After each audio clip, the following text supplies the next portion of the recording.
Guddu cartoon. এদিনাখনৰ কথা। এটা পৰুৱাই অনাই বনাই ঘূৰি ফুৰোঁতে তাৰ বৰকৈ পিয়াহ লাগিল। পিয়াহ নালাগিবনো কিয়, ইমান ৰ'দ দিছিল। পিয়াহত পৰুৱাটোৰ অণ্ঠকণ্ঠ শুকাই গ'ল। এটোপা পানীৰে ডিঙিটো তিয়াবলৈ সি পানী বিচাৰি বিচাৰি গৈ এখন নদীৰ পাৰ পালেগৈ। নদীৰ শীতল পানী দেখি তাৰ হিয়া হাত পৰি গ'ল। উলাহতে সি নদীত নামি পানী খাবলৈ চেষ্টা কৰোঁতে নদীৰ সোঁতে বেচেৰা পৰুৱাটোক উটুৱাই লৈ গ'ল নহয়। পাৰলৈ উঠিবলৈ অনেক চেষ্টা কৰিও সি উঠিবলৈ নোৱাৰিলে। সেই নদীখনৰ পাৰতে এজোপা আম গছত এটা কপৌ চৰাই আছিল।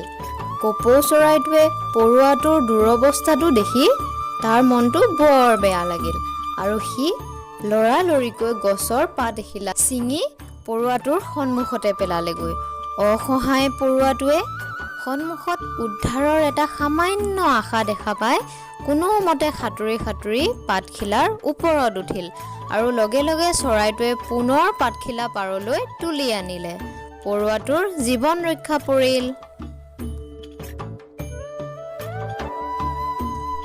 এনেদৰেই দিনবোৰ পাৰ হ'বলৈ ধৰিলে। এদিনাখনৰ কথা। এজন চিকাৰীয়ে চিকাৰ কৰিবলৈ আহোঁতে সেই কপৌ চৰাইটো দেখা পালে আৰু চিকাৰীজনে কপৌ চৰাইটোক ধৰিবলৈ বুলি মন মেলিলে। আৰু তেনে সময়তেতো পৰুৱাটোৱে দেখা পালে আৰু পৰুৱাটোৰ বৰ খং উঠিল। সি লগে লগে গৈ চিকাৰীজনৰ ভৰিত কামুৰি দিলে। চিকাৰীজনে আই ঐ মৰিলো ঐ, কোনে কামুৰিলে ঐ বুলি জুপিয়াবলৈ ধৰিলে আৰু সেই চেগতে কপৌ চৰাইজনীয়ে তাৰ পৰা উৰা মাৰিলে। আৰু পৰুৱা আৰু কপৌ চৰাইটোৱে সদায় দৰে বন্ধু হৈ থাকিল। এতিয়া বুজিলানে অকণিহঁত, আমি এই সাধুটোৰ পৰা কি শিকিলোঁ বাৰু? আমি এই সাধুটোৰ পৰা ইয়াকেই শিকিলোঁ যে যিয়ে ভাল কাম কৰে তেওঁ সদায় ভাল ফলেই পায়। কপৌ চৰাইজনীয়ে পৰুৱাটোক বিপদত পৰা দেখি উদ্ধাৰ কৰিছিল, হয়নে নহয়? গতিকে কপৌ চৰাইজনী বিপদত পৰোঁতেও সেই পৰুৱাটোৱে উদ্ধাৰ কৰিলে। গতিকে তোমালোকে সদায় ভাল কাম কৰিবলৈ চেষ্টা কৰিবা দেই। তেনেহ'লে আজিলৈ বাই বাই অকণিহঁত।